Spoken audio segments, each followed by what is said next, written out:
Hello guys, today is Friday. ഞാനൊരു quick update തരാൻ വേണ്ടി ആണ് ഈ ഒരു വീഡിയോ. ബിറ്റ്കോയിൻ്റെ ടെക്നിക്കൽ അനാലിസിസിനെ കുറിച്ച് നമ്മളൊന്ന് ലാസ്റ്റ് പറഞ്ഞു നിർത്തിയത്, നമ്മുടെ ബാൻഡിൻ്റെ മുകളിലായിട്ട് പ്രൈസ് വളരെ അധികം സ്ട്രോങ് ആയിട്ട് അപ്പ് മൂവ് ചെയ്തു, പ്രൈസ് മൂവ് അപ്പ് ചെയ്തു. അപ്പോൾ ഞാൻ പറഞ്ഞത് ഒരു പവറാണ്, നല്ലൊരു സ്ട്രോങ് ആയിട്ടുള്ളൊരു പവറാണ് ഇത്. ഈ ഒരു ക്യാൻഡിൽ എന്ന് പറഞ്ഞാൽ നമ്മുടെ ജാനുവരി 1 ക്യാൻഡിലാണ്, 1 തീയതി ജാനുവരി 1 ക്യാൻഡിലാണ്. ആ 1 തീയതി മുതൽ നമ്മുടെ ഈ ഒരു ബാൻഡിൻ്റെ കളർ ചേഞ്ച് ചെയ്യുന്നത് നമുക്ക് കാണാനൊക്കും. ഓറഞ്ച് എന്ന് പറയുന്നത് ഞാൻ നേരത്തെ പറയുന്ന പോലെ ഒരു അപ് ട്രെൻഡിനെ സൂചിപ്പിക്കുന്ന ബാൻഡാണ്.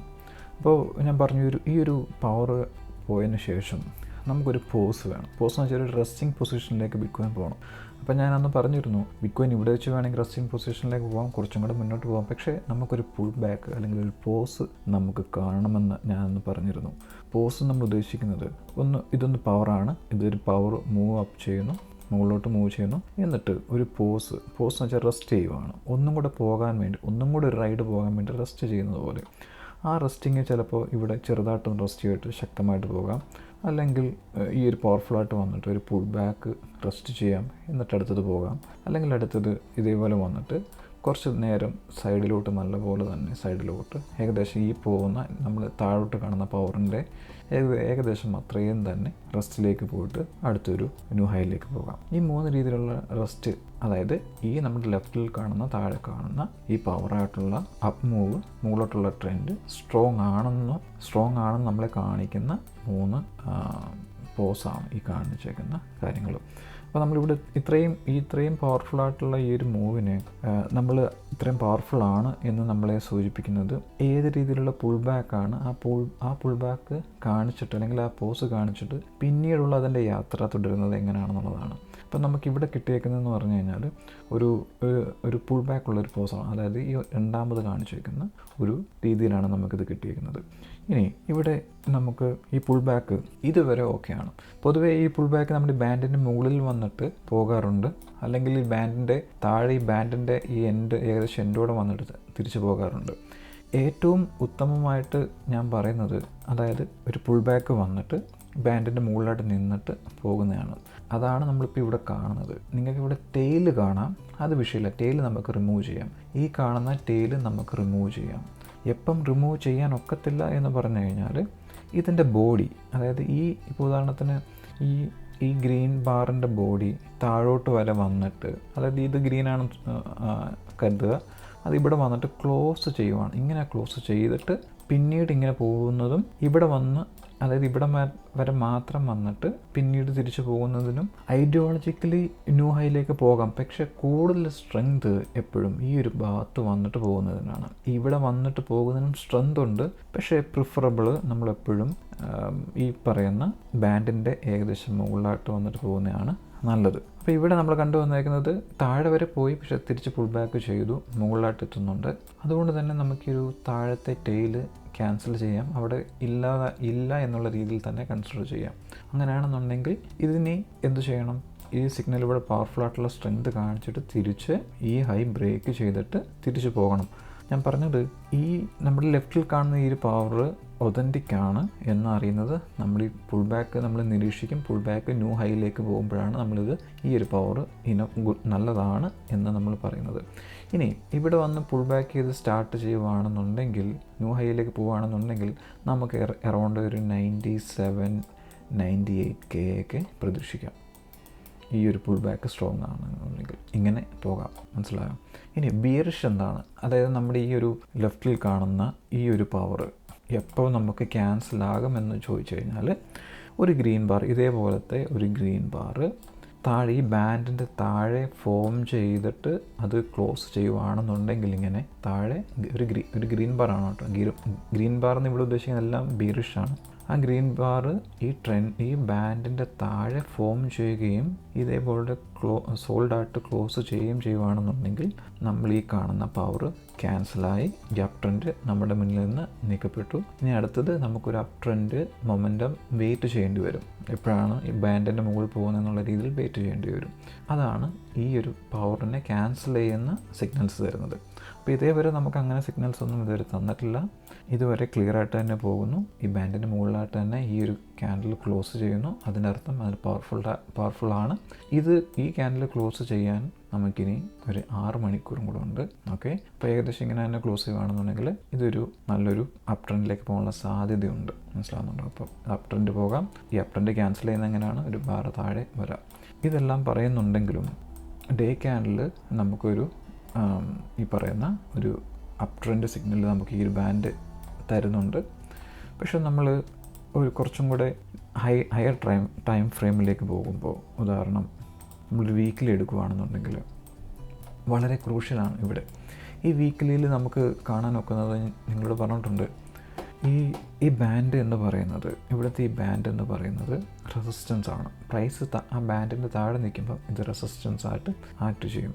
അപ്പം ഇവിടെ മുതൽ റെസിസ്റ്റൻസ് ആണ്. ഇതിങ്ങനെ ശക്തമായിട്ട് കയറാൻ ശ്രമിക്കുമെങ്കിലും താഴോട്ട് ഇതിന് ഭയങ്കര റെസിസ്റ്റൻസ് ഉണ്ട്. അപ്പോൾ ഇവിടെ നമ്മൾ നോക്കുമ്പോൾ വളരെ ശക്തമായിട്ടുള്ളൊരു ബീരിഷ് സിഗ്നലാണ് വീക്കിലി തരുന്നത്.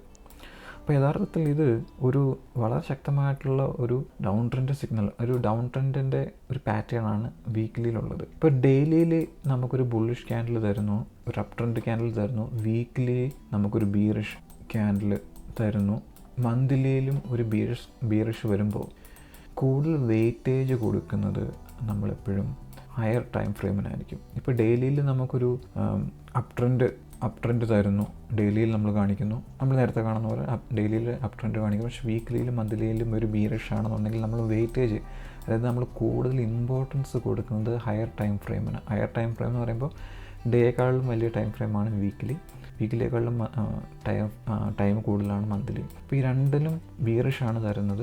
ഡേക്ക് ബുള്ളിഷ് ആണെന്നുണ്ടെങ്കിൽ നമ്മൾ കൂടുതലും ഇമ്പോർട്ടൻസ് കൊടുക്കേണ്ടത് വീക്കിലേക്കും മന്ത്ലിക്കുമാണ്. അപ്പം ഈ വീക്കിലി ബുള്ളിഷ് അല്ല, ഒരു അപ് ട്രെൻഡിലേക്ക് മാറണമെന്നുണ്ടെങ്കിൽ എന്ത് വേണം?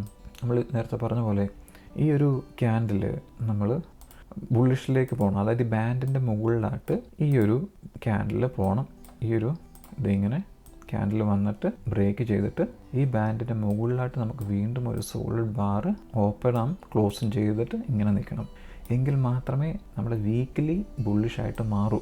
മനസ്സിലായോ? അപ്പോൾ ഇപ്പോൾ ഉദാഹരണത്തിന് ഇങ്ങനെ തന്നെ പോവുകയാണെന്നുണ്ടെങ്കിൽ പ്രൈസ് ഏകദേശം എവിടെ വരും? ഒരു 107, 108 വരും. എങ്കിൽ മാത്രമേ വീക്കിലിയിൽ ഒരു അപ് ട്രെൻഡ് നമുക്ക് കിട്ടൂ. വീക്കിലിയിൽ അപ് ട്രെൻഡ് നമുക്ക് പറയാൻ സാധിക്കൂ. അപ്പോൾ നമ്മളിവിടെ ഡെയിലി നോക്കുമ്പോൾ ഇപ്പം നമുക്കിവിടെ വളരെ പോസിറ്റീവായിട്ട് ശക്തമായിട്ട് ഒരു അപ് ട്രെൻഡ് കാണാൻ നോക്കും. അപ്പം വീക്കിലിയിൽ നമുക്ക് എവിടെ വരണം? 107, 108 എത്തിയാൽ മാത്രമേ വീക്കിലി ഒരു അപ് ട്രെൻഡിലേക്ക് മാറൂ. അപ്പോൾ അതുവരെ ഈ ഒരു ഡെയിലിയിൽ 100,000 കാണിച്ചാലും 102, 104, 105 ഒക്കെ കാണിച്ചാലും വീക്കിലിയിൽ അത് ബീറിഷ് തന്നെ കാണിക്കുന്നുള്ളൂ. അത് മാറണമെന്നുണ്ടെങ്കിൽ നമുക്കൊരു 107, 108 മുകളിലോട്ട് പോകണം. അപ്പോൾ ഇവിടുന്ന് നിങ്ങൾ ഈ കാണുന്ന റൈഡ് അത്ര വിശ്വസനീയമല്ല. ഇങ്ങനെ പോയാലും നിങ്ങൾ കരുതിക്കണം, ഒരു ബീറിഷ് ട്രെൻഡ് ശക്തമായിട്ട്, അതായത് ഏറ്റവും വലിയ ടൈം ഫ്രെയിമുകളിൽ, അതായത് വീക്കിലിയിലും മന്ത്ലിയിലും ഉണ്ട് എന്ന് നിങ്ങൾ മനസ്സിലാക്കിക്കണം. ഇത് നല്ലതാണ്, ഈ ഒരു അപ് ട്രെൻഡ് പോകുന്നത് നല്ലതാണ്. കാരണം ഇങ്ങനെ പോയാൽ മാത്രമേ നമുക്ക് വീക്കിലിയിൽ ഇതൊരു ബുള്ളിഷായിട്ട് അല്ലെങ്കിൽ ഒരു അപ് ട്രെൻഡിലേക്ക് കടക്കുന്നുണ്ടോ ഇല്ലയോ എന്ന് നമുക്ക് മനസ്സിലാവും. അപ്പം ഇവിടം വരെ, ഇപ്പോൾ ഇവിടെ ഓക്കെ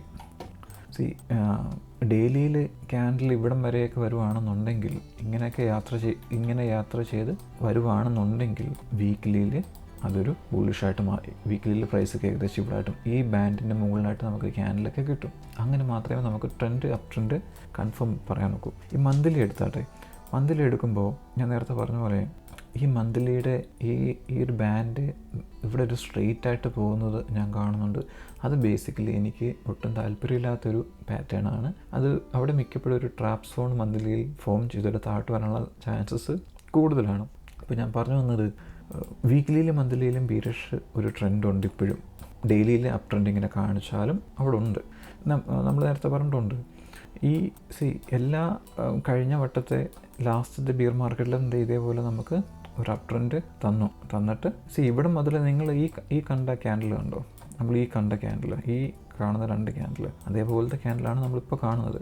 അത് യഥാർത്ഥത്തിൽ അർത്ഥമാക്കുന്നത് ഈ ഒരു ട്രെൻഡ്, ഈ കാണുന്ന ട്രെൻഡ് ഒരു പോസ്റ്റ് ചെയ്തിട്ട് തിരിച്ചു വരുമെന്നാണ്. പക്ഷേ അതിന് പകരം നമുക്കൊരു വീണ്ടും ഒരു ബുള്ളിഷ് 2 വീക്സ് കിട്ടിയിട്ട് അതൊരു ട്രാപ്പായി മാറിയിട്ട്, അതായത് ഈ ഒരു റെസിസ്റ്റൻസ് ഉണ്ട്, ഞാൻ പറഞ്ഞ പോലെ ഈ ബാൻഡ് എപ്പോഴും റെസിസ്റ്റൻസ് ആയിട്ട് നിൽക്കും. പ്രൈസസ് താഴെയാണെന്നുണ്ടെങ്കിൽ അത് ക്രാക്ക് ചെയ്യാൻ ശ്രമിക്കുന്നു. അതിന് മുകളിൽ ഈ ബാൻഡിൻ്റെ മുകളിൽ നമുക്കൊരു പൂർണ്ണമായിട്ടുള്ള ഒരു സോളിഡ് ബാർ കിട്ടാൻ അവസരം തരുന്നില്ല. അതിന് മുന്നേ ഇതൊരു ബിയറിഷ് ട്രെൻഡിലേക്ക് മാറി നേരെ 200ലേക്ക് പോകുന്നു. അപ്പോൾ ഇവിടെയും അത് സംഭവിക്കാം, ഈ വർഷത്തിൽ അത് സംഭവിക്കാം, എപ്പോൾ വേണമെങ്കിലും സംഭവിക്കാം. അത് സംഭവിക്കാതിരിക്കണം എന്നുണ്ടെങ്കിൽ നമ്മൾ ഈ പറയുന്ന ഒരു സോൾഡ് ആയിട്ടുള്ളൊരു ബാർ നമുക്ക് ഈ ബാൻഡിൻ്റെ മുകളിൽ വേണം. മനസ്സിലായി? ചിലപ്പോൾ ഈ റൈഡിൽ നമുക്ക് കിട്ടുമായിരിക്കും, ചിലപ്പം കിട്ടത്തില്ലായിരിക്കും. അപ്പം ഈ ഒരു രീതിയിൽ നമുക്കത് ചിന്തിക്കാൻ കഴിവുണ്ടായിരിക്കണം. അതുകൊണ്ടാണ് നമ്മൾ ടെക്നിക്കൽ അനാലിസിസ് കൊണ്ട് നിങ്ങൾ മനസ്സിലാക്കി തരുന്നത്. അപ്പോൾ ഇത് ഈ പറയുന്നതിലൂടെ നിങ്ങൾക്ക് ഏകദേശം ഐഡിയ പിടികിട്ടി. ഓക്കെ, ഡേ ക്യാൻഡിൽ ഒരു അപ് ട്രെൻഡ് തരുന്നുണ്ട്, പക്ഷേ വീക്ക്ലി ഡൗൺ ട്രെൻഡാണ് തരുന്നത്. വീക്കിലി ഡൗൺ ട്രെൻഡ് മാറണമെന്നുണ്ടെങ്കിൽ നമുക്കിത് 107, 108 റേഞ്ചിലേക്ക് ഡെയിലിയിൽ സഞ്ചരിച്ച് പോകേണ്ടിയിരിക്കുന്നു. പറഞ്ഞ് മനസ്സിലാകും. അത്രേ ഉള്ളൂ, സിമ്പിളായിട്ടുള്ള കാര്യം. അപ്പോൾ ഈ കഴിഞ്ഞ കൊല്ലമൊക്കെ നമ്മൾ കുറേ പ്രഡിക്ഷൻസ് ഒക്കെ ചെയ്തിരുന്നു. കാരണം എന്തുകൊണ്ടാണെന്ന് വെച്ച് കഴിഞ്ഞാൽ ഒരു സൈക്കിൾ എന്ന് പറയുന്നത് ഒരു ബിയറിഷ് ഇയറും 3 അപ് ട്രെൻഡ് ബുള്ളിഷ് ഇയറും കൂടാണ്. ഒരു ബിയറിഷ് 3 ബുള്ളിഷ് ഇയർ, ഒരു ബിയറിഷ് ഇവിടെ 2 ബുള്ളിഷ് ഇയറേ കിട്ടിയിട്ടുള്ളൂ. അതായത് നമ്മുടെ ഈ സൈക്കിളിൻ്റെ മൊത്തത്തിലൊരു പാറ്റേൺ ഇവിടെ ചേഞ്ചായി. അപ്പോൾ നമ്മൾ ഈ പാറ്റേൺസ് അല്ലെങ്കിൽ സ്റ്റാറ്റിസ്റ്റിക്സ് വെച്ചിട്ടാണ് നമ്മളിതെല്ലാം കാൽക്കുലേഷൻ ചെയ്യുന്നത്. പക്ഷേ ഇവിടെ വെച്ചിട്ട് നമ്മുടെ സൈക്കിൾ ഫുൾ ബ്രേക്കായി. ഇപ്പോൾ എൻ്റെ മുന്നിൽ ഈ പറയുന്ന സ്റ്റാറ്റിസ്റ്റിക്സ് അല്ലെങ്കിൽ പാറ്റേൺസ് ബ്രേക്ക് ആയിട്ടുണ്ട്. അതുകൊണ്ട് തന്നെ ഈ കൊല്ലത്തെ പ്രഡിക്ഷൻസ് എൻ്റെ മൈൻഡിൽ ബ്ലാങ്ക് ആണ്. മനസ്സിലാവുന്നുണ്ടോ? അതായത് എനിക്ക് പ്രഡിക്ഷൻസ് ചെയ്യാൻ പാറ്റേണുകളില്ല. അപ്പോൾ ഞാൻ ഈ വർഷം ചെയ്യുന്ന കാര്യം എന്താണെന്ന് വെച്ച് കഴിഞ്ഞാൽ, വാട്ട്സ് ഹാപ്പനിങ് റൈറ്റ് നൗ, എന്താണ് എൻ്റെ കണ്ണിൻ്റെ മുന്നിൽ സംഭവിക്കുന്നത്, what is happening right now, എന്താണ് ഫാക്ട്, എന്താണ് ട്രൂത്ത് എൻ്റെ മുന്നിൽ, അത് ബേസ് ചെയ്തിട്ടായിരിക്കും ഈ വർഷത്തെ എൻ്റെ ടെക്നിക്കൽ അനാലിസിസ് പോകുന്നത്. കാരണം എന്തുകൊണ്ടാണെന്ന് വെച്ച് കഴിഞ്ഞാൽ, നമുക്കൊരു പാറ്റേൺ ചെയ്തിട്ട് ഇന്നത് എത്തുമെന്ന് പറയണമെന്നുണ്ടെങ്കിൽ നമുക്ക് ഹിസ്റ്ററി ഒരു പാറ്റേൺസ് സീക്വൻസ് ആയിട്ട് കിട്ടണം. എങ്കിൽ മാത്രമേ നമുക്ക് ഇന്ന രീതിയിൽ എത്തുമെന്ന് പറയാനൂ. പക്ഷേ ആ സീക്വൻസ് പാറ്റേൺസ് എവിടെയോ ബ്രേക്ക് ആയിട്ടുണ്ട്. ആ ബ്രേക്ക് ആയതുകൊണ്ട് തന്നെ ഇനിയും ഇതേപോലെ സൈക്കിൾ തുടരുമെന്ന് എനിക്ക് വിശ്വസിക്കാനൊക്കത്തില്ല. വിശ്വസിക്കണമെന്നുണ്ടെങ്കിൽ ഇനഫായിട്ടുള്ള സൈക്കിൾ വീണ്ടും പെർഫെക്റ്റായിട്ട് തിരിച്ചു കയറി വരണം. തൽക്കാലം ബ്രേക്ക് ആയതുകൊണ്ട് തന്നെ ഈ കൊല്ലം പ്രൈസ് പ്രഡിക്ഷൻ അല്ല, വാട്ട്സ് ഹാപ്പനിങ് റൈറ്റ് നൗ, എന്താണ് ഇപ്പോൾ സംഭവിക്കുന്നത്. നമ്മളിപ്പോൾ എങ്ങനെ അനലൈസ് ചെയ്തേക്കുന്നത്, എന്താണ് ഡെയിലിയിൽ നമുക്കിപ്പോൾ ഒരു അപ് ട്രെൻഡ് തരുന്നുണ്ട്, വീക്ക്ലിയിലില്ല. അതേപോലെ തന്നെ ഇപ്പോൾ സംഭവിക്കുന്നത് എന്താണെന്ന് മനസ്സിലാക്കി മുന്നോട്ട് പോവുക. അതാണ് നമ്മളിപ്പോൾ എനിക്ക് ഈ വർഷം ചെയ്യാൻ ആഗ്രഹിക്കുന്ന കാര്യം. പാറ്റേണുകളിലെല്ലാം എൻ്റെ കയ്യിലുള്ള സ്റ്റാറ്റിസ്റ്റിക്സുകളെല്ലാം പോയി. ഇനി അതിൻ്റെ അർത്ഥം എന്താണെന്ന് വെച്ച് കഴിഞ്ഞാൽ, ഞാനീ പറഞ്ഞൊരു ഉദാഹരണം എന്താണെന്ന് വെച്ച് കഴിഞ്ഞാൽ, ഇപ്പം നിങ്ങൾ ഒരു 5 കൊല്ലം കഴിഞ്ഞ് ഇതേ ദിവസം നിങ്ങൾ എന്ത് ചെയ്യുമായിരിക്കുമെന്ന് നിങ്ങളോട് ചോദിച്ചു കഴിഞ്ഞാൽ നിങ്ങൾക്കൊരു വ്യക്തമായിട്ടുള്ള ഉത്തരം നിങ്ങൾക്ക് കിട്ടത്തില്ല, അല്ലേ? പക്ഷേ നാളെ ഇതേ സമയത്ത് നിങ്ങൾ എന്ത് ചെയ്യുമായിരിക്കുമെന്ന ചോദ്യത്തിന് നിങ്ങൾക്ക് 5 കൊല്ലം മുന്നേ ഉള്ള എന്ത് ചെയ്യുമായിരിക്കും എന്നതിനേക്കാളും കൂടുതൽ ധാരണയുള്ള, കുറച്ചും കൂടെ വ്യക്തതയുള്ള ഉത്തരം തരാൻ നിങ്ങൾക്ക് കഴിയും. അല്ല, അടുത്ത മണിക്കൂർ നിങ്ങൾ എന്ത് ചെയ്യുവാണെന്ന് നിങ്ങളോട് ചോദിച്ചു കഴിഞ്ഞാൽ നിങ്ങൾക്ക് അതിനേക്കാളും നാളെ എന്ത് ചെയ്യുന്നതിനേക്കാളും ഒന്നും കൂടെ ക്ലാരിഫൈഡ് ആയിട്ടുള്ളൊരു ഉത്തരം നിങ്ങൾക്ക് തരാൻ നോക്കും. അതുപോലെ തന്നെയാണ് ഞാനീ പറയുന്നത്, ഇപ്പോൾ എന്താണ് സംഭവിക്കുന്നത്, റൈറ്റ് നൗ വാട്ട്സ് ഹാപ്പനിങ്, അതാണ് റിയാലിറ്റി. അപ്പോൾ അത് ബേസ് ചെയ്തിട്ട് നിങ്ങൾക്ക് ആഴ്ചയിൽ 2-3 തവണ ടെക്നിക്കൽ അനാലിസിസ്, ബിറ്റ്കോയിൻ എന്ത് സംഭവിക്കുന്നു, ഇനി എങ്ങനെ പോകാം എന്നുള്ള രീതിയിലൊക്കെ എനിക്ക് നിങ്ങളെ പറഞ്ഞു തരാനൊക്കും, മനസ്സിലാക്കി തരാനൊക്കും. ഇപ്പോൾ മനസ്സിലാകുന്നുണ്ടോ? അപ്പോൾ ഇതൊരു ഷോർട്ടാണ്. ജാനുവരി 1 സ്റ്റാർട്ട് ചെയ്തു. ഇപ്പോൾ ഏകദേശം 1 വീക്ക് നമ്മൾ ജാനുവരി 1 എന്ന് പറഞ്ഞാൽ തേഴ്സ്ഡേ ആയിരുന്നു, ഇന്നലെ ആയിരുന്നു തേഴ്സ്ഡേ. ഏകദേശം 1 വീക്ക് നമ്മൾ ഫിനിഷ് ചെയ്തു. ഗുഡ് ന്യൂസ് ഉണ്ട്, അതിൻ്റെ കൂടെ തന്നെ ബാഡ് ന്യൂസ് ഉണ്ട്.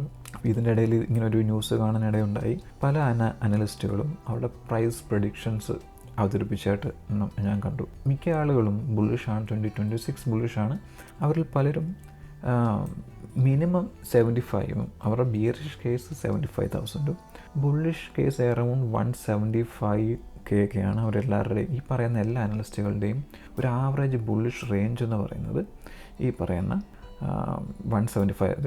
ഓരോ ആളുകൾ 150 to 200, 75 bearish case to 225K. 2026 175, 150, 120 to 170, 75 to 150. അപ്പോൾ എല്ലാ അനലിസ്റ്റുകളും പോയിൻ്റ് ഔട്ട് ചെയ്യുന്നത് ഏകദേശം ആവറേജ് 170, 175 ആണ്. നമ്മളതിലേക്കൊന്നും ഈ വർഷം പോകുന്നില്ല. വാട്ട്സ് ഹാപ്പനിങ് റൈറ്റ് നൗ അത് നമ്മൾ എക്സ്പ്ലെയിൻ ചെയ്യും. അത് മനസ്സിലാക്കി മുന്നോട്ട് പോവുക. എല്ലാ വീക്കിലിയിലും DCA ചെയ്യുക. That's major. അതാണ് ഇമ്പോർട്ടൻ്റ് ആയിട്ടുള്ള കാര്യം. ഈ ന്യൂസിനകത്ത കാര്യങ്ങളെല്ലാം ബിറ്റ്കോയിൻ 170 പോകാതിരിക്കുക ചെയ്യട്ടെ. നമ്മൾ ചെയ്യേണ്ട ഡ്യൂട്ടി വളരെ കൃത്യമായിട്ട് ചെയ്യുക. ഞാൻ പറഞ്ഞു, ടെക്നിക്കൽ അനാലിസിസ് ബിയറിഷായിട്ട് കാണിക്കുന്നുണ്ടെങ്കിലും ഫണ്ടമെൻ്റലി ബിറ്റ്കോയിന് വളരെ പോസിറ്റീവായിട്ടാണ് കാണിക്കുന്നത്. ഇപ്പം ഈ ഒരു ചാർട്ട് ഞാൻ നിങ്ങളെ നേരത്തെ ഇത് പഠിപ്പിച്ചു തന്നിട്ടുണ്ട്. ഇത് ലോങ് ടൈം ഹോൾഡേഴ്സാണ്. അറ്റ്ലീസ്റ്റ് 5 to 6 months ഓളം ബിറ്റ് കോയിൻ ഹോൾഡ് ചെയ്യുന്ന ആളുകളുടെ ഒരു പാറ്റേൺ ആണ്. ഈ ബ്ലൂവിൽ കാണിച്ചേക്കുന്നത് വെച്ച് കഴിഞ്ഞാൽ ആളുകളുടെ കയ്യിലുള്ള ബിറ്റ് കോയിൻ്റെ എണ്ണമാണ്. ലോങ് ടൈം ഹോൾഡ് ചെയ്യുന്നേക്കുന്ന ആളുകളുടെ എണ്ണമാണ്. ഇവിടെ 2 തവണ ഒരു ഡീപ്പായിട്ട് നിങ്ങൾക്ക് കാണാം, നീല ലൈൻ താഴോട്ട് വന്നേക്കുന്നത്. അതായത് long time holders bit coin sold ചെയ്തതാണ്. ഓക്കെ, ഇവിടെയും കാണാൻ നോക്കും, ഇവിടെയും കാണാൻ നോക്കും. നിങ്ങൾ ഇവിടെ കണ്ടിട്ടുണ്ടായിരിക്കും. ഇവിടെ താഴെ വന്നിട്ട് തിരിച്ച് മേലോട്ട് കയറുന്നു. അതിൻ്റെ അർത്ഥം തിരിച്ച് സെല്ല് ചെയ്തിട്ട് വീണ്ടും ഒരു ബിറ്റ് കോയിൻ വാങ്ങിച്ച് കൂട്ടുന്നതായിട്ടാണ്. വാങ്ങിക്കുമ്പോൾ എന്ത് പറ്റും? ബിറ്റ് കോയിൻ്റെ പ്രൈസ് മേലോട്ട് പോകും, വീണ്ടും താഴോട്ട് വരുന്നു. ഇവിടെ നിങ്ങൾ കാണാൻ നോക്കും, അവർ സെല്ലിങ് സ്റ്റോപ്പ് ചെയ്തിട്ട് വീണ്ടും ബൈ ചെയ്യാൻ സ്റ്റാർട്ട് ചെയ്തിട്ടുണ്ട്. ഇവിടെ നിങ്ങൾ കാണാനൊക്കെ അവർ സെല്ല് ചെയ്യുന്നു. ഇവിടെ വന്നിട്ട് അവർ സ്റ്റോപ്പ് ചെയ്തിട്ടുണ്ട്, അവർ സെല്ല് ചെയ്യുന്നത്. ഇനി അവർ ബൈ ചെയ്യാനുള്ള സ്റ്റാർട്ടിങ് ആകാം. ലോങ് ടൈം ഹോൾഡേഴ്സ് ബൈ ചെയ്യുക എന്ന് പറയുന്നതിൻ്റെ അർത്ഥം ബിറ്റ് കോയിൻ്റെ പ്രൈസ് മേലോട്ട് പോകാനുള്ള ചാൻസസ് മേലോട്ട് പോകുകയാണ് എന്നാണ് അതിൻ്റെ അർത്ഥം. അപ്പോൾ ഇവിടെ ഒരു സ്റ്റോപ്പ് സൈൻ പോലെ കാണുന്നുണ്ട്. പിന്നെ ഒരു ബിറ്റ് കോയിൻ്റെ ETF ഇൻഫ്ലോ ഈ വർഷം തുടങ്ങിയപ്പോൾ അതിശക്തമായിട്ട് ജനുവരി 2 ഉം 5-ാം തീയതിയും വളരെ പവർഫുൾ ആയിട്ടുള്ള ഒരു ഇൻഫ്ലോ, ബിറ്റ് കോയിൻ്റെ ETF ഇൻഫ്ലോ നമ്മൾ കണ്ട്. അറൗണ്ട് 1.1 or 1.2 ബില്യൺ ഡോളറിൻ്റെ ഇൻഫ്ലോ വന്നു. പക്ഷേ 6 ഉം 7 ഉം അതൊരു ഹ്യൂജ് ഔട്ട്ഫ്ലോ ആയിട്ട് നമുക്ക് വീണ്ടും കണ്ടു. അത് 1.2 ബില്യണിൽ നിന്ന് ഏകദേശം വീണ്ടും ഒരു 1 ബില്യൺ അടുപ്പിച്ച് ബിറ്റ് കോയിൻ ഔട്ട്ഫ്ലോയും ചെയ്തു, വീണ്ടും തിരിച്ചെടുത്തുകൊണ്ട് പോയി. കാരണം ഇപ്പോഴത്തെ സിറ്റുവേഷൻ എന്ന് പറയുമ്പോൾ വെനസ്വേലൻ പ്രസിഡൻറ്റിനെ പുള്ളിയെ അവിടുന്ന് അമേരിക്കയിൽ കൊണ്ടുവരുന്നു, അല്ലെങ്കിൽ റഷ്യൻ കപ്പൽ പിടിച്ചെടുക്കുന്നു. അങ്ങനെയുള്ള കുറേ അൺസർട്ടനിറ്റീസ് ഇപ്പോൾ നമ്മുടെ മുന്നിലുണ്ട്. ഏത് നിമിഷവും വാറിലേക്ക് പോകാൻ സാധ്യതയുള്ള നിമിഷങ്ങളാണ്. അപ്പോൾ ഈ ആളുകളെല്ലാം ഈ ഫണ്ട് അതിൽ നിന്ന് തിരിച്ചെടുത്ത് സേഫായിട്ട് നിൽക്കുന്നതായിരിക്കും.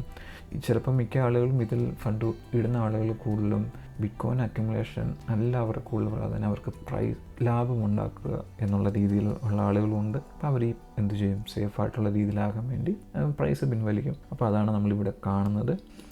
ഇവിടെ വേറൊരു ഇൻട്രസ്റ്റിംഗ് ആയിട്ടുള്ള കാര്യം എന്ന് വെച്ച് കഴിഞ്ഞാൽ ഐബിറ്റിൽ ആണ് ഏറ്റവും കൂടുതൽ ഇൻഫ്ലോ ഈ വർഷം ഉണ്ടായിരിക്കുന്നത്, ഏറ്റവും കൂടുതൽ കമ്പയർ ചെയ്യുമ്പോൾ, ബാക്കിയുള്ളതിനെ കുറിച്ച് കമ്പയർ ചെയ്യുമ്പോൾ. പക്ഷേ ഔട്ട്ഫ്ലോ ഉണ്ടായിരിക്കുന്നത് ഫിഡലിറ്റി ആണ് മേജർ ഔട്ട്ഫ്ലോ ഉണ്ടായിരിക്കുന്നത്. അപ്പോൾ ഇതിനിടയിൽ ഈ വർഷം ഇതിനിടയിൽ 130 മില്യൺ മാത്രമേ ഐബിറ്റിൽ നിന്ന് ഔട്ട്ഫ്ലോ ഉണ്ടായിട്ടുള്ളൂ. ഇന്നലത്തെ ഡേറ്റ ഇതിലൊന്നും കാണിക്കുന്നില്ല. അപ്പോൾ വളരെ ഇൻട്രസ്റ്റിംഗ് ആയിട്ടുള്ള കാര്യമാണ്. ഐബിറ്റിലുള്ള ആളുകൾ കൂടുതൽ അക്യുമുലേഷൻ ചെയ്യുന്നുണ്ട്, ബാക്കിയുള്ള ആളുകൾ ഇതുപോലെ പാനിക്കായിട്ട് സെൽ ഔട്ട് ചെയ്യുന്നുണ്ട് ബാക്കിയുള്ള ETFകളിൽ നിന്ന്.